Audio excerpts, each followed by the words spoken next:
Hello there and welcome to Upper Choslin Baptist Church's Advent calendar for today.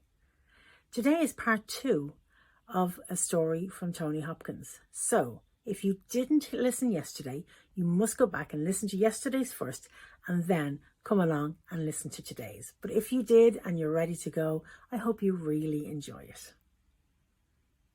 So that idea of giving a gift to the baby in a cradle has sort of again been with me all that time. But it's the realisation that that child that I grew out of being is actually still within me, and the power of a Christmas carol to unlock that and all these memories is, I think, is a very significant one, a very important one. It's something that I can, and it still catches me every year. So that's the thing that surprises you. You were talking about that surprise you get every year.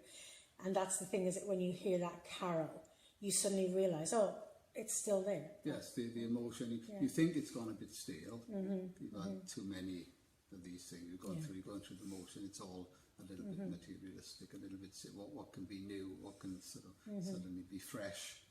And all of a sudden, there it is. It is there. And you think it's not going to be there. And that happens every year.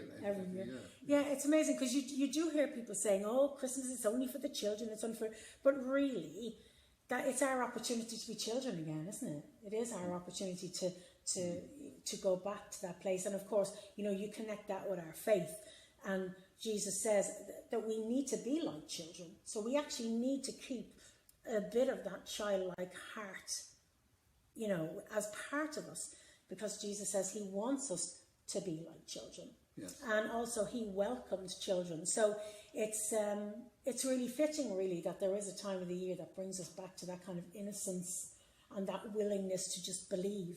Yes, you know. Because you don't, and at that time I didn't fully understand what was going on.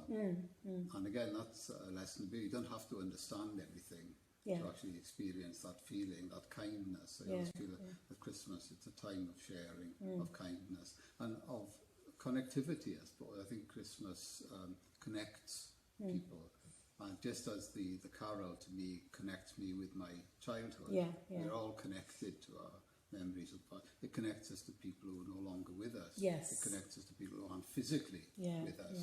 It's about connecting, and I think carols tend to do that. It's so many dimensions to this connectivity. Absolutely. I still, whenever we sing Silent Night, I have a singular memory that comes back to me every time I sing Silent Night, and it's of me as a child in the church that I grew up in, and we would kind of process up to, there was a life-size crib in the church, and Silent Night was being sung by the choir that year that I remembered the procession up to the crib to say a prayer at the crib.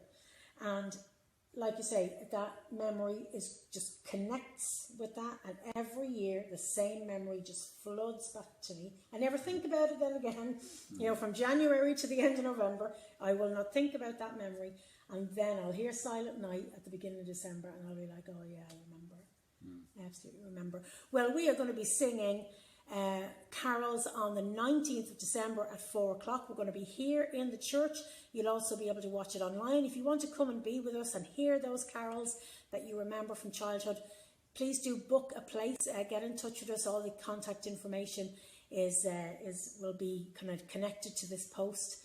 So you can book a place for our carol service, or you can watch it from the comfort of your own home on Facebook or on YouTube and sing those familiar carols again. And hopefully that will bring you those lovely memories of childhood. Tony, thank you so much for joining us. Really appreciate it. Thank you.